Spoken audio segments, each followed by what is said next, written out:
The 300-page report, compiled by Professor Tembe Musia, painted a grim picture of the situation. It cited financial issues, management, and claims of intimidation against staff. The report recommended that council be removed and the university placed under administration.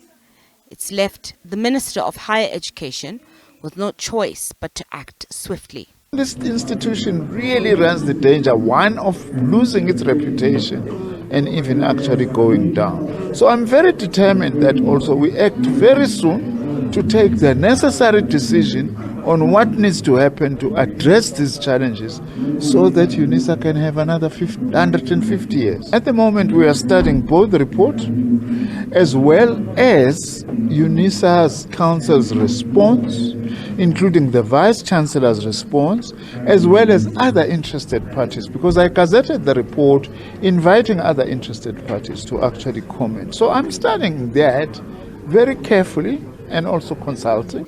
Deputy President Paul Mashatile, who delivered the keynote address, said the university should be given the support it needs to navigate through these issues. This institution has always been committed to excellence in education, in research, and we continue to aspire for this as we move into the future and establish new objectives for the next 150 years.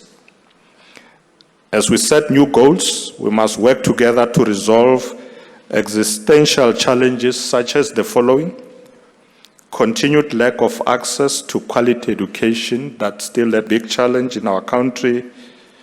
Inequality in education. There's also a big problem, Minister Nzimande, of high dropout rates. So we need to deal with that.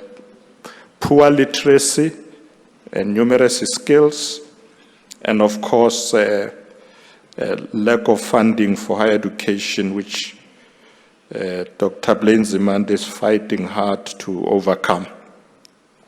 And you have my support, Dr. Nzimande. UNISA Chancellor, former President Thabo Mbeki, says the shortcomings should be urgently addressed. Every patriotic South African should be worried by the apparent decline in the prestige of UNISA, but the collapse should induce earthquakes in our heads. Students whose circumstances, including inadequate financial resources, family responsibilities, or lack of space at contact universities, have been able to pursue their studies through UNISA. Mbeki reiterated that everyone is entitled to education, regardless of their race and financial position. Nzimande, SABC News.